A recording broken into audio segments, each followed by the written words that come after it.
Hello, everyone, and welcome to the Women, Career, and Life podcast. This is your host, Dr. Sirisha Kuchumanchi, a former tech executive at Texas Instruments, a Fortune 200 company, a speaker, a working mom, and an avid reader.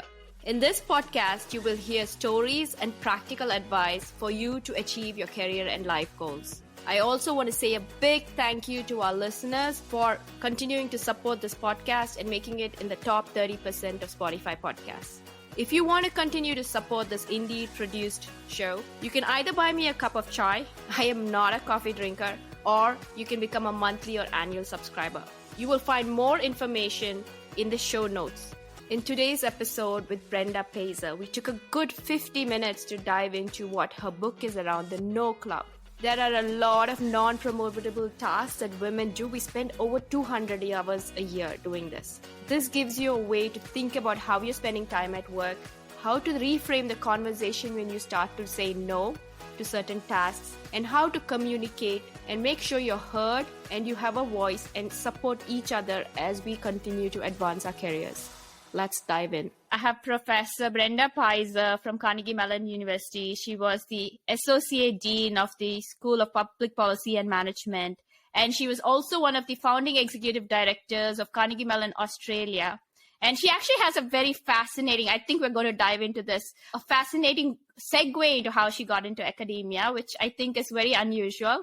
But more importantly, what we are going to talk about is the book that she co-authored with other fellow faculty and academicians on the book called The No Club, which is about sort of the work that women do that is not recognized at work.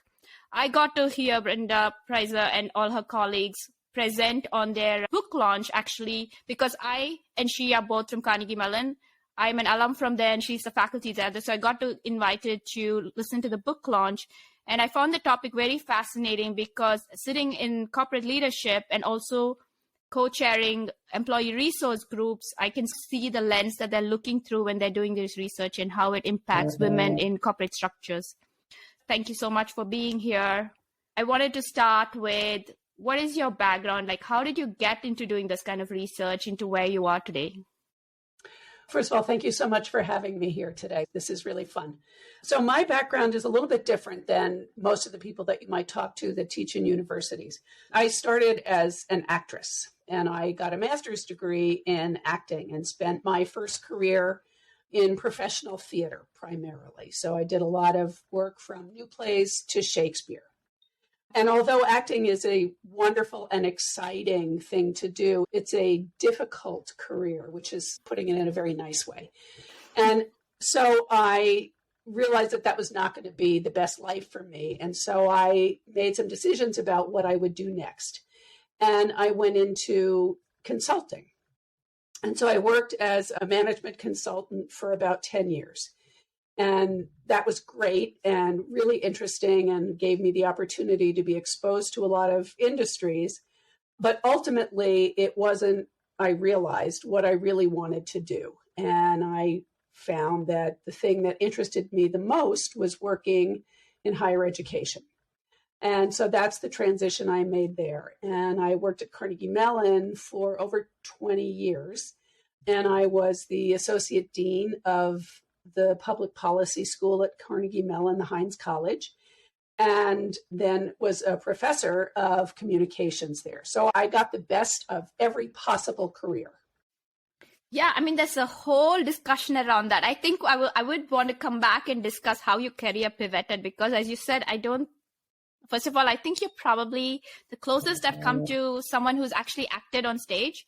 And making that pivot from there into consulting, first of all, how did you do that transition? And then to academia is very fascinating because I don't think many people, or if there's anyone else actually who's even done that before. So we will come back to having that discussion in a few minutes. But I wanted to start with your book itself. Like, how did you even get started on this journey with your 4 friends? I'm sure you're friends now because you've been working together for a long time as colleagues as well. So what got you started on this? It all started years ago this month. We met at a restaurant in Pittsburgh that you probably know, the Union Grill. And we got together because we were all completely overwhelmed by our jobs.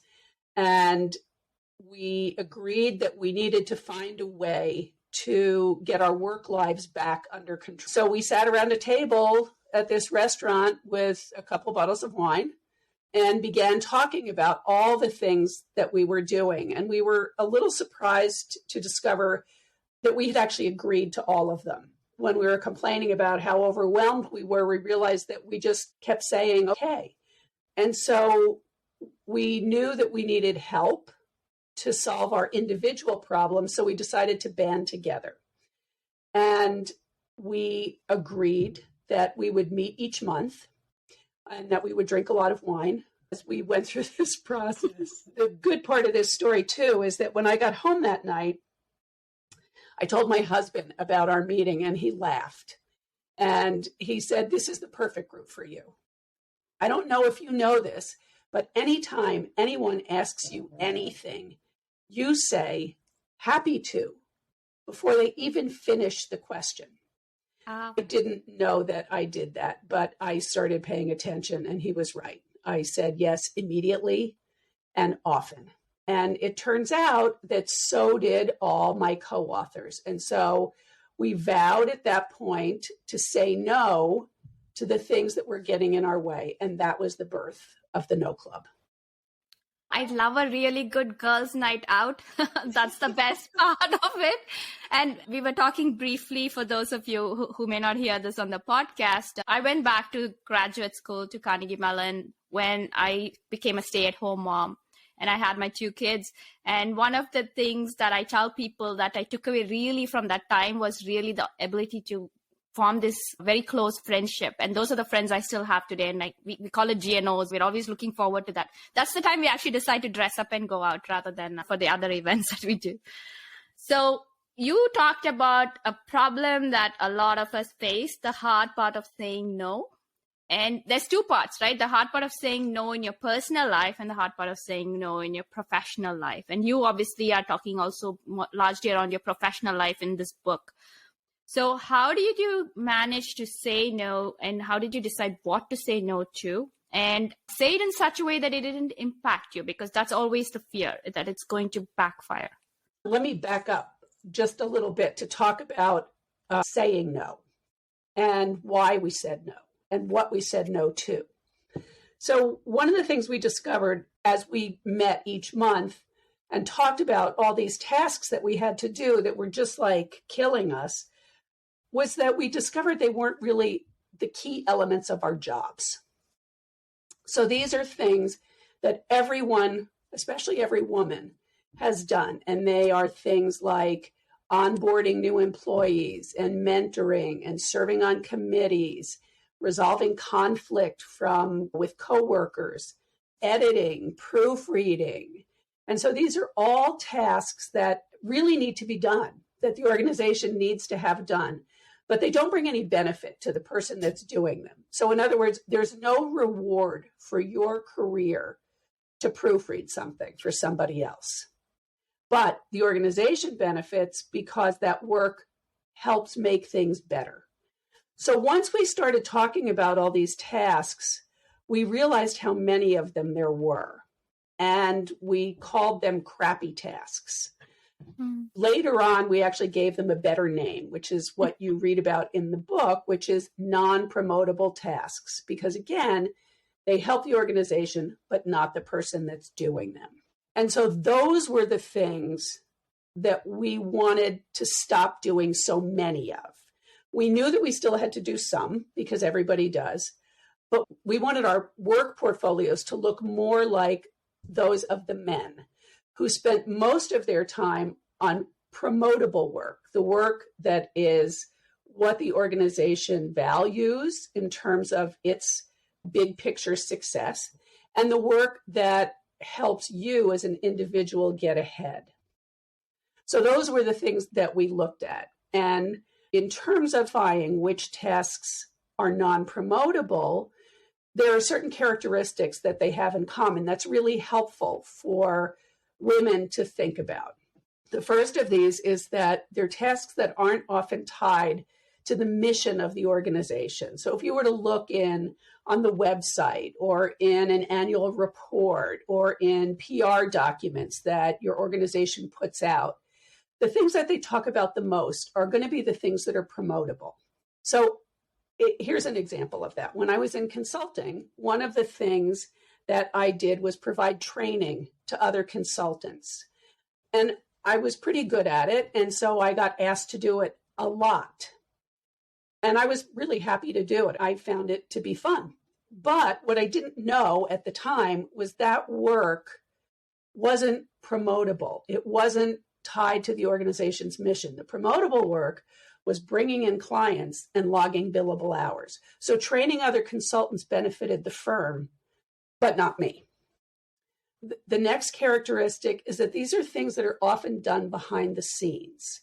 And so they're not things that other people might know about. If you help somebody by proofreading one of their documents, they're probably the only person that even knows that you did that.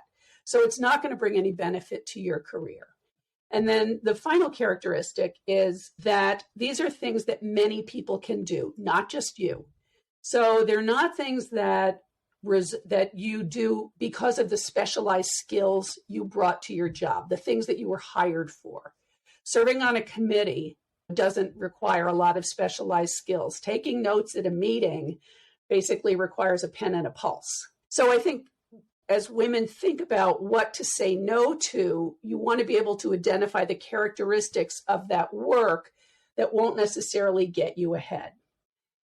So that sort of led us into, okay, when we know that these are our tasks, how do we not do them? And that sort of took us into the saying no part.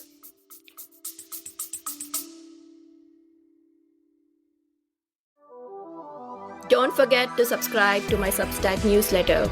The links are in the show notes. If you're looking to partner with me for keynote speaking on women leadership, financial independence, or graduate school and beyond, check out my website and reach out to me. Stay tuned in and listen to the rest of the podcast. Thanks for listening.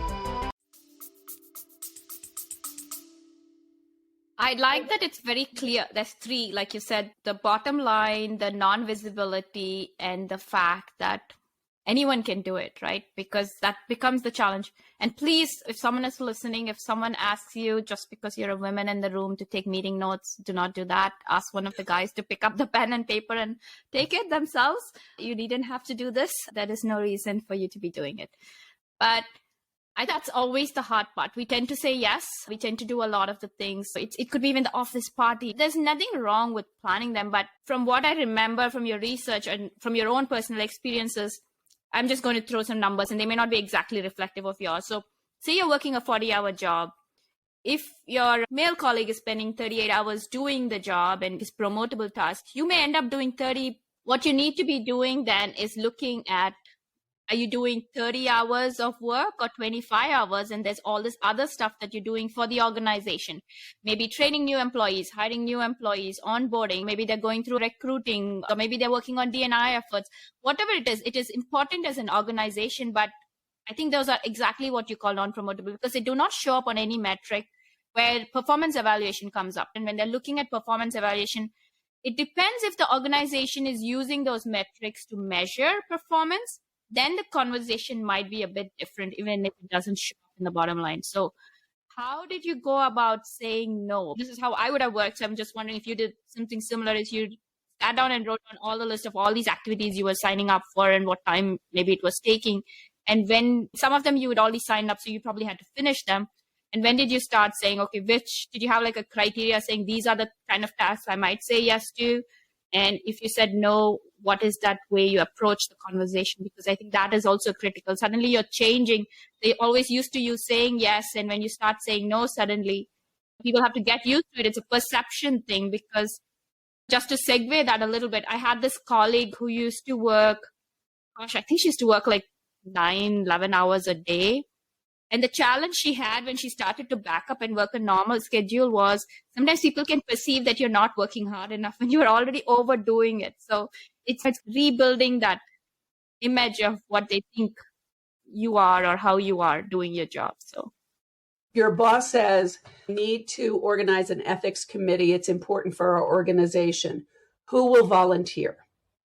And in that moment, we all know exactly what happens. Everybody starts looking at the ceiling. They start checking their phone. They shuffle through papers in front of them. So everyone starts looking around because nobody wants to be the person to volunteer. And the wait goes on and on until someone finally raises her hand and says, I'll do it.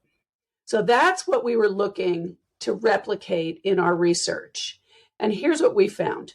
Women are 48% more likely to be the ones to volunteer. They are 44% more likely to be asked by both men and women. And they are 50% more likely than men are to say yes when they're asked. So it turns out, from an organizational perspective, it's a good idea to ask women because they always say yes. But for the women, it's not the best idea. So the thing that drives all of this is that we all expect women to stand up and do this work. We're waiting for them to be the ones to volunteer. And women don't disappoint. So we can see how this becomes a very vicious cycle for women who keep getting asked, keep saying yes, get asked again because they said yes, and we know we can count on them. And so this goes on and on. So the man that you're talking about, who's spending all his time on the promotable work, is moving ahead and his female colleague isn't.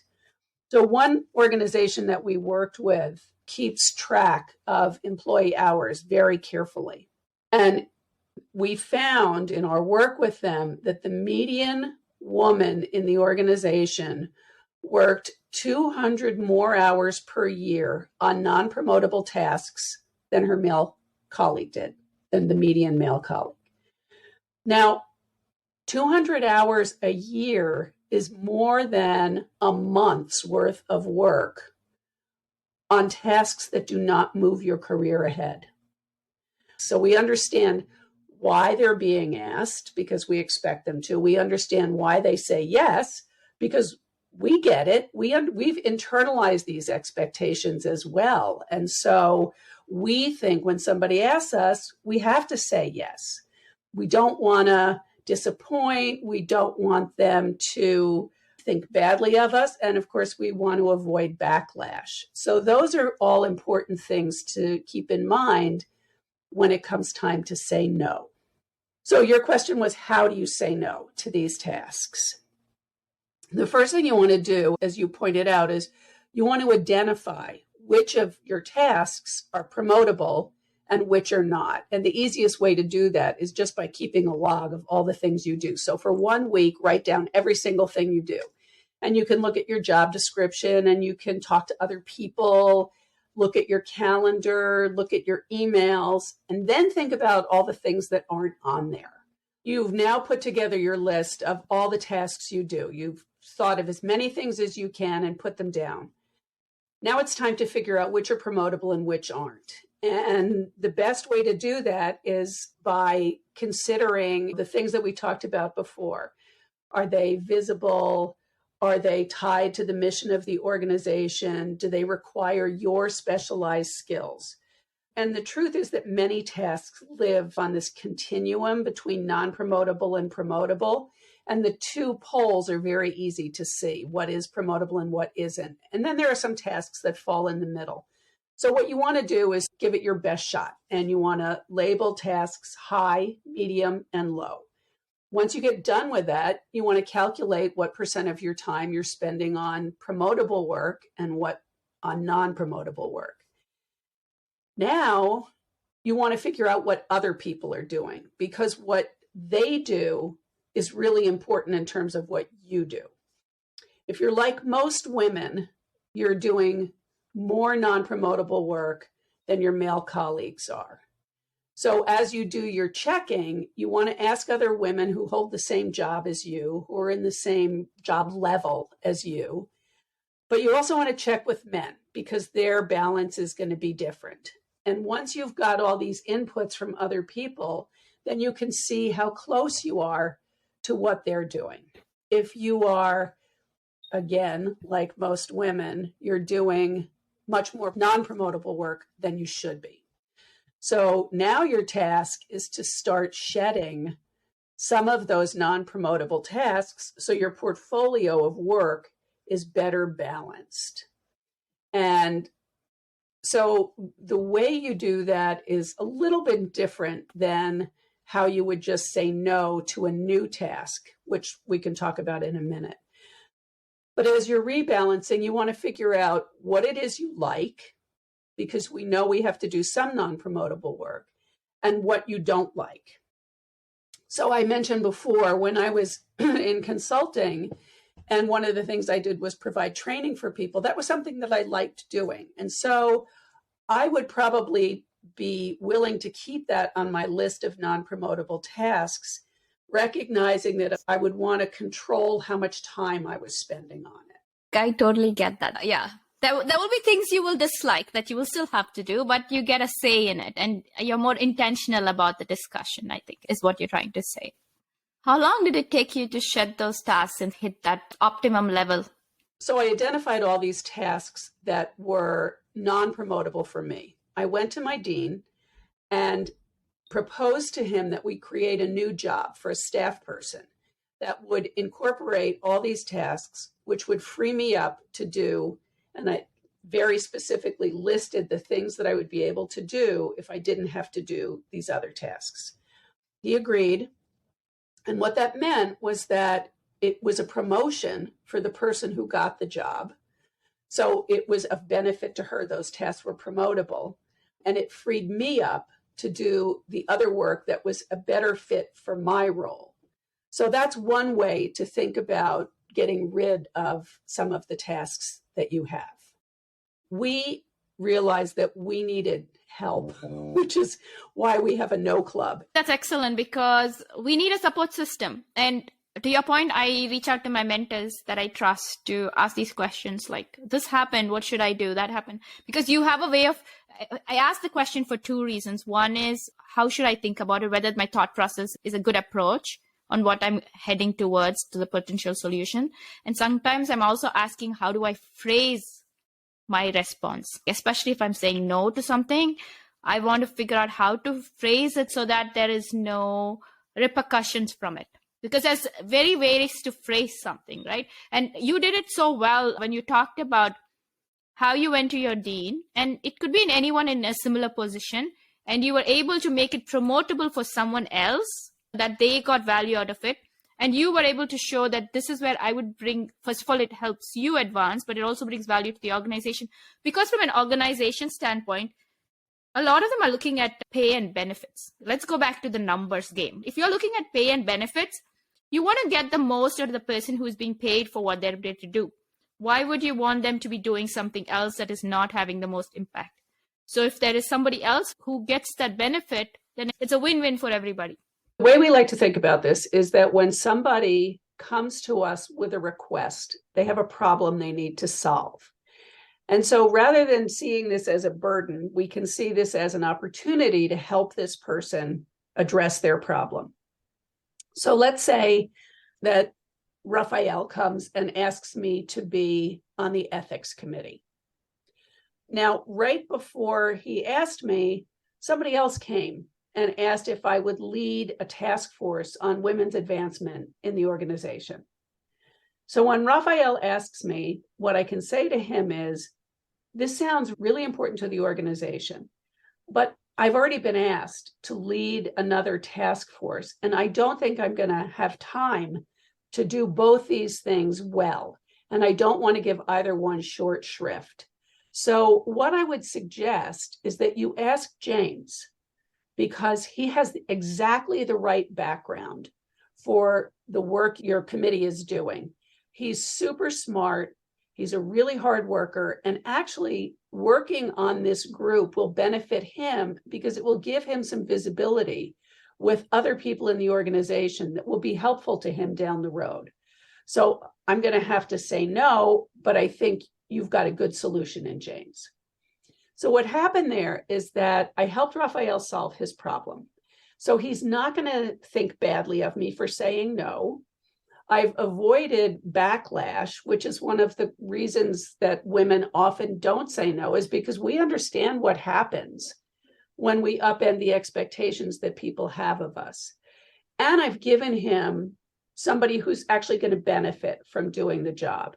So I've given him a solution to a problem that he has that doesn't include me. And then now I have to decide, if I am going to do this women's advancement task force, how will I say yes to doing that? So I know how to say no, which is to come up with an option that benefits somebody else by being a promotable task, or by recommending somebody who could do an equally good job at the task. Now I have to say yes to something as well, which I know that we need to do, and we need to hold on to some of our NPTs. So when I say yes, what I could do is negotiate. So I could say, I would love to be on this task force, but what would be really helpful is if we could get a small budget, because I think we need to do a survey throughout the organization to gather data that will be really helpful in the work this committee is going to do. If we can hire an outside firm that can conduct the survey and analyze the data and report it back to us, that will save me and my committee members a lot of time so that we can continue to focus on our promotable tasks. Now, obviously, your firm needs to have a budget to be able to do that, but that's one potential for negotiating. I could also perhaps ask for other resources, like a staff member to help me write a final report for leadership. Or maybe I could trade off one of my other non-promotable tasks for this one. So the idea is that I don't continually add to my plate. If I say yes to something, then I need to remove something else that I have. You know, the Lean In published this report, which said 40% of women have non-promotable tasks, especially around D&I, that are not recognized and that don't show up anywhere. Though, like you said, it's important for organizations. So it comes back to how the measurement is done, right? You're talking about from two sides. One is what you can do to make sure you have that balance. Because when you said 200 hours, that's like more than 10%. Like you said, more than a month and a half. That's a huge amount of time that you're doing that. And that is only the time that you're measuring. It doesn't take into account the time that you're constantly switching back and forth and the trail that you leave behind as you're performing these tasks. I'm going to talk about from an organization standpoint at this point. When you're looking at performance, when you're looking at measures, if D&I is important to you, I think organizations need to be clear about how they measure that. How are they going to value that, and what is that metric?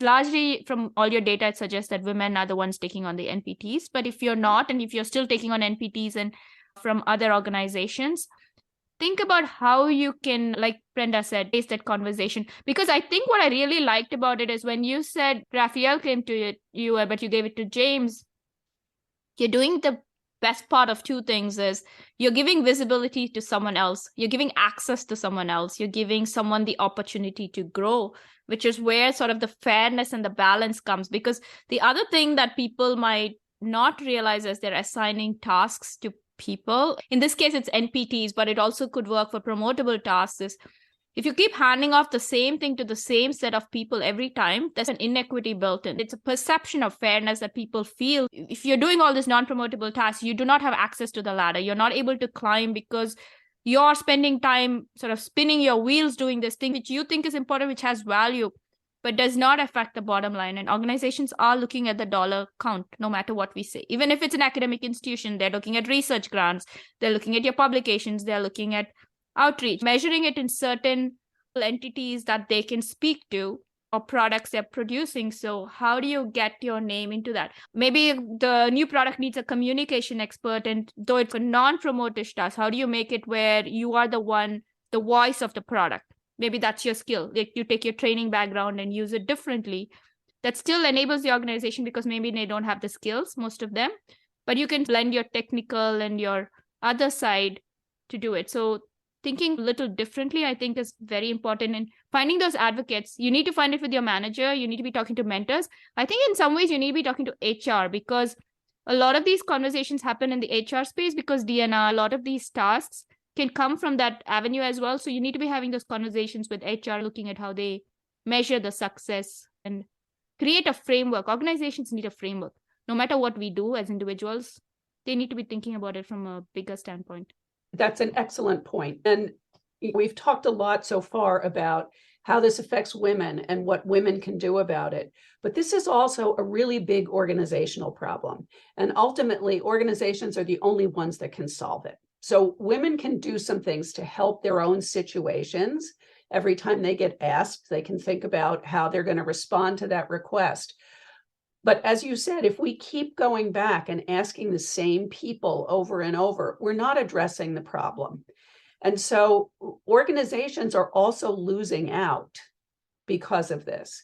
And one is that they're not using their workforce efficiently. So they're not recognizing the talent that they have in the organization that they can be deploying in proper ways.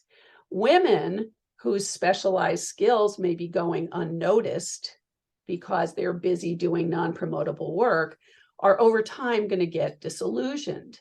And that disillusionment can lead to a lot of other issues for the organization, like absenteeism and ultimately turnover, because those women are going to look for better opportunities in other places. So now that makes it hard for the organization to achieve its DEI goals. And that means it's harder for them to attract and retain other women. And so this goes on. And ultimately, it becomes very expensive for the organization. The costs of replacing an employee are estimated to be like 6 to 9 months of that person's salary. And that doesn't take into account some of the other things you mentioned, which are productivity more broadly, the morale of the people that work in the organization, all the things that have an effect on how well the organization can function externally and internally. And so it's really important for organizations to be the ones to address this issue. And it's actually not hard to do. And it's not expensive to do. And so there are a couple of things that we know for sure. One is to stop asking for volunteers, because whenever we ask for a volunteer, a woman will be the one to raise her hand. And there are many other ways to assign work, non-promotable work, as well as promotable work, in ways that are just as effective. We had talked about taking meeting notes before. If you're going to a standing meeting, take turns. So whoever takes it this week doesn't take it next week. If you're doing something new, draw names out of a hat. Use random selection to pick people. If a volunteer is going to be good enough to do the job, then pulling the names of all those same people in the room is going to have the same result, except that there's a potential that it won't be a woman. There are a number of things that organizations can do as well to address this problem longer term. One of the key things is to create awareness of the problem, which is one of the things we're really trying hard to do. And anybody can do that in an organization. The change doesn't have to start at the top and work its way down. Any single person can help this change process by creating awareness of non-promotable tasks. So somebody comes to you and says, will you be on the committee to redecorate the lounge? And then you go to your friend and say, oh my God, like, I can't believe I was asked to do this. And you can say to that person, ugh, what a terrible non-promotable task. So that the language becomes part of what the organization does. And that way we can help define what's promotable and non-promotable. Now, you had talked about DEI efforts before. That same McKinsey Lean In study found that 70% of organizations said that DEI efforts are critical to the organization, but only 24% of them rewarded them. Now, if that work is so important to an organization, shouldn't it be promotable? So organizations should think about what they've defined as a promotable versus non-promotable task and consider changing some of those things. Because if they matter that much, then maybe they should be rewarded. If you want people to spend time on them, then give them a reason to spend that time. So I think that's another thing that you can think of. So a supervisor can ask their employee, how do you feel about your mix of work? Do you feel like you have enough time to focus on the work that's promotable? What non-promotable tasks are you doing? Because honestly, nobody knows all the work that we have. Our supervisor doesn't know all the things we're doing. As the employee going into the meeting, you can help enlighten your supervisor. So bring in a list of all your promotable tasks and also all your non-promotable tasks, because your supervisor might be surprised to see how much time you're spending on things that are not necessarily tied to the organization's mission. So those things can help. And then you can start talking about with your supervisor how to rebalance your workload so that you can get yourself more aligned with what you should be doing compared to what your peers are doing. True. And for those who are listening, think about all the tasks you're doing. Like Brenda said, you need to write a list down of everything and look at the balance of promotable and non-promotable. So the onus is on both the individual and the organization. But you as an individual need to do this so that you can go back and have a conversation with your boss. Don't wait for performance time. In your next one-on-one, or schedule some time to talk about this. If it's becoming very burdensome, talk to HR and see if there's a structure. And for organizations, I think HR and management needs to look. It doesn't have to come all the way from the top. And see if you have certain efforts, because organizations are constantly evolving, right? They have certain tasks they need to do to move forward, but they're not always in that lens of promotability. So look at, can you make it promotable? I think I liked how about outsourcing it or finding the right person, the right fit for it, because it becomes a way for growing and seeing a development goal for someone. Or restructure how you're evaluating performance, restructure how it is. Almost like you said in a hat. I think I thought of the game, The White Elephant, when you were saying that. They play during the holiday time. Right. You pass a gift, or put all the tasks on the table and ask everyone to pick it. And if they don't like the task, you get to trade it twice. Who gets the task? So it's equally distributed. They're all weighted equal. And in all sense of fairness, that is the best way that everyone's given access. And because it may not be your fit, like you said, you don't want to decorate the lounge, but you're okay being on the women's committee, trade it out. And actually, it might not be a bad thing to try something new, because that's when you're going to explore and try something different. Don't go with your status quo of the same tasks you always end up doing and signing up for, because this is a way for you to expand your leadership and your scope. And the flip side, when I think I talked about pay and benefits, or where organizations are looking at bottom line and where value they're seeing. You want the most value from the talent of your employee. If they have a certain skill set and you're underutilizing them, you suffer two ways. One is you're not getting the most out of it. So, well, that's too bad because you're not making the most benefit out of it. And secondly, people are going to be very disengaged. They're going to quit. There's all this quiet quitting and great resignation happening for a reason, because people are realizing, okay, there are ways I can do this, and how can I do it differently? And I think organizations need to make clear that they have expectations for people to perform non-promotable tasks. Everybody, not just women. And that we're going to talk about that during performance evaluation time. And we're going to look at what you're doing and what you should be doing. I think one thing that's important for organizations as well is to keep track of all this. So if you're going to take turns taking meeting notes, write it down, keep it in a database or a spreadsheet or whatever it is your organization does to track information. If you're pulling names from a hat, write that down too. Understand what people are doing so that over time you can shift the burden away so that it's more equitably distributed across your population of employees. And as you make that list, right, and you go to your manager, you should put all of the non-promotable tasks in one bucket and put 5% of your time, 20% of your time. Is it 40% of your time? Because managers are also looking at employees and saying why they're not doing their job in some ways. Right. They may have no visibility to this. They just see you disappearing to do something, but they don't know what it is that you're doing. So you need to bring it to them and put it on paper.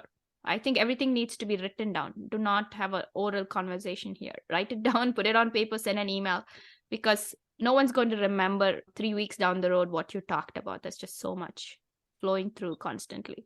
In the book, we have a number of exercises that you can do as an individual to help you identify what work you have that's promotable, what work you have that's non-promotable, how to calculate how much time you're spending on it. so that we walk people through step by step the process of figuring this out. And then there's advice for organizations as well to go through and figure out sort of what it's doing and then how to distribute the work. So there are some solutions that are pretty straightforward. So the other part I wanted to touch on was you lead the Carnegie Mellon University of Leadership and work with the Negotiation School for Women on communication for women. Yes, I did. So I wanted to understand, what do you see as sort of the things that women do really extremely well from the communication standpoint? And are there like certain themes that they really struggle with, and what can they do to turn that around? I think that we're subject to expectations in this arena as well as in the saying yes problem. So people have a lot of expectations about how women should behave, and that includes how women should communicate. And women have internalized those expectations as well. And so we live up to what people have told us they want us to do. We also know that women are interrupted more than men, and that men are the ones, by everybody, both men and women interrupt women. Men tend to interrupt us a little more than we interrupt each other, but it's something that we all do. And so helping women understand what some of these issues are can help them become better at communicating. When we talk about communication, we don't just mean standing up and making a speech in front of a group of people. In a meeting where you have men and women at the table, how as a woman can you get your point across? And there are a couple of things that we can do. One is to recognize that we're going to be interrupted and to find ways to sort of push back on that in gentle ways by saying things like, I'm almost finished, or if you can just hang on 1 second, I'll wrap it up and then you can go ahead. Or to just outright say, I'm sorry, I was speaking. We learned something really interesting when we were working on the book, and that was something that happened in the Obama administration, where the women saw something that happens fairly commonly to women, which is you suggest something, nobody really reacts to it. You're laughing because you know what I'm going to say. Nobody really reacts to it. And a man says the exact same thing. And then everybody says, oh my God, what a great idea. So what the women in the Obama administration did was, when they were in meetings with him, and these were high-level women, they started a process that they called amplification, where somebody would say, oh, Sirisha just had the best suggestion, or Sirisha, what a great idea that is that you just had. So that they preempted somebody from stealing the idea, and they started vocalizing the fact that women were doing these things. And so it started to sink in. And what happened was Obama started calling on the women more than he had done before. So as women, it's not just a question of addressing the problem ourselves alone, but serving as allies to each other. So when you see another woman being interrupted in a meeting, you can say, hey, let her finish. And that takes the pressure off of that one woman who's doing the talking. So it's a combination of what I can do for myself and what I can do for my fellow women. There was a reason I was laughing when you were saying that. You're absolutely right. It happens to everyone, and obviously at the highest levels of power, right? Obviously, from what you're saying, if it's happening in the presidential conferences and meetings, then it happens everywhere. And I think there are like three ways. Like you said, one is you speak up for yourself and say, hold on, I'm not done yet, in whatever way you choose to express it. The second one, like you said, is amplifying. And the third is, say there's no one to amplify. If there's no one in that meeting, you as a female or male colleague can say, hey, Brenda had this suggestion. Patrick speaks up on this topic. And then you can just say, Patrick, that's a good idea. It looks like you're talking more about what Brenda just said and you're giving more insight into it, so that someone remembers that Brenda actually was the one who suggested it. It wasn't Patrick's idea, so that you call on it. And then I think it would help for that person who called out, that Brenda had the idea, to go talk to the person who's running the meeting and saying, let's make sure we hear her voice. So you just may not realize it. So there are ways to call on that and think about how you amplify, like you said, amplify the voice and make sure that everyone is heard. And I think your suggestion is a good one too, which is meeting leaders should take responsibility for naming those things when they happen and saying, thank you, Sirisha, for that suggestion. That's really a good idea. And somebody, whoever, Jim, you're taking notes. Can you write that down so that we make sure that we're giving credit to people who are coming up with ideas? Yeah, because it is quite hard sometimes to speak up in meetings. People have to kind of prep and have people who will speak on your behalf. You need to find those allies, and sometimes you need to cultivate them. We would like people to step in and help us, but sometimes it just doesn't work. So if you can build those trusted folks who can come and speak on your behalf, I think it really helps. Well, there was this cartoon a friend sent me. It had a picture of two women who are working on their computers, and they're just turning back to look at each other. And one of them asks, what is the difference between assertive and aggressive? And the other lady responds, gender. Yes. And I was like, exactly. I'm like, because you started your comment with how people are perceived, how you interrupt and stuff. And that's exactly the thing. It's a very fine line you walk. No matter what we do, you walk a fine line. And in my mind, it's damned if you do and damned if you're stuck. You have no recourse. So you just have to do what you think is right and let the chips fall where they are and deal with them. It's okay. Yeah, that's right. I think as women, we need to be aware of that. We need to recognize that we interrupt other women. And so we need to monitor our own behavior in the same way that my club members and I realized that we were also asking women to do things because it was easier to ask them than it was to ask a man because we didn't have to argue with them. So we wanted to get our problem solved, and we would go to somebody who made it easy to solve the problem, which was the person that would say yes. And so when we realized that, with a certain amount of great shame, I will admit, we changed what we did. And we recognized that we were as guilty of the problem as the men were.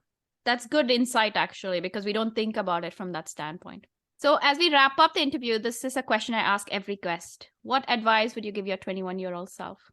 Think about what you want and recognize that that can change over time. But if you know what you want, then you can be intentional in pursuing it. I think you also want to keep yourself open to new possibilities. So you don't want to have total blinders on as you move forward after your goal. But I think it's also important to recognize where it is you want to go and to not feel that you need to be subject to the whims of the first job that, comes along, or a bad boss or something like that. Think about what it is you want out of your own career and your life and pursue those things. And I think you've clearly demonstrated that with all the pivots you've done, going from acting to corporate to academia. Oh, that's a whole different interesting discussion. And what is the one word you would use to describe yourself?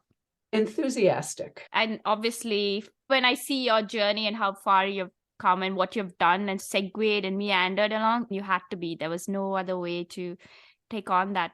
It's fascinating. So quickly, how did you switch from theater? What kind of drove you to it? And what was the most hardest thing to do when you were switching? So when I was in theater, I was primarily an actress. And then later on in my acting career, I got more involved in the business side of theater. So I worked as part of a group that produced an off-Broadway play, and I got to see the business side of the theater, which was very interesting to me and something that I really didn't know a lot about. And so I found myself moving more and more in that direction and farther away from the performing aspects of it. So that's how that first pivot happened, was to recognize where I wanted to go. One of the good things about having a background in theater is that it makes you a pretty good communicator, and you're not afraid to talk in front of lots of people. And so that was hugely beneficial in the life of a consultant because you do a lot of talking. I had some background for it. Obviously, and you've meshed all of those different things together to drive a lot of the discussions. For those of you who are listening, think about this and actually send some comments and put them in the comment section, or send me Q&A through my email at womencareerandlife@gmail.com. So we're talking about non-promotable tasks. The book is called The No Club. And write a list of what tasks you're doing, no matter which role you are. You could even be a student. You are, write down what you're doing and see how much time you're spending on that non-promotable task, and have a discussion with whoever you report into on what that means.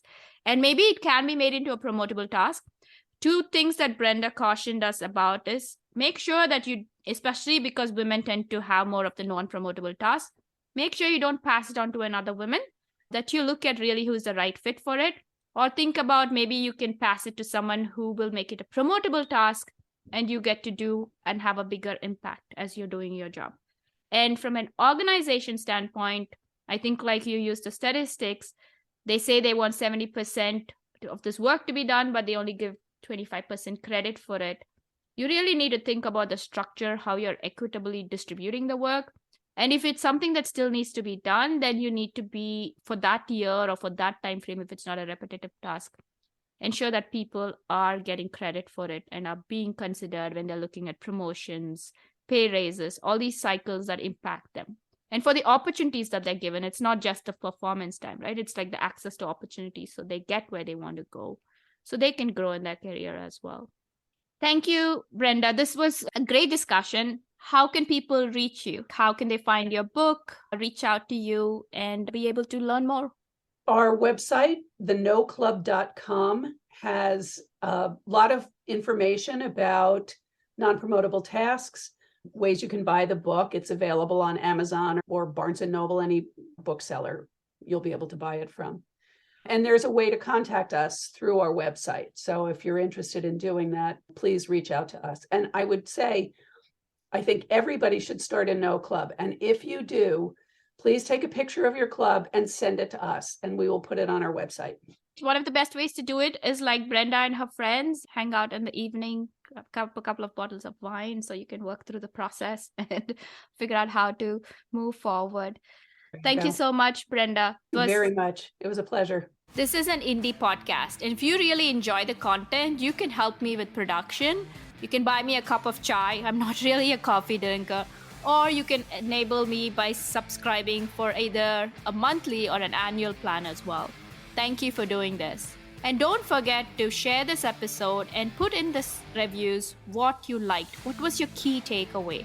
That's really what I want to know. I want to know how this is impacting you and what's infinitesimal changes you're seeing in your life. You can always reach me through Instagram by sending me a DM at Women, Career and Life. Thank you so much for tuning in. See you next time.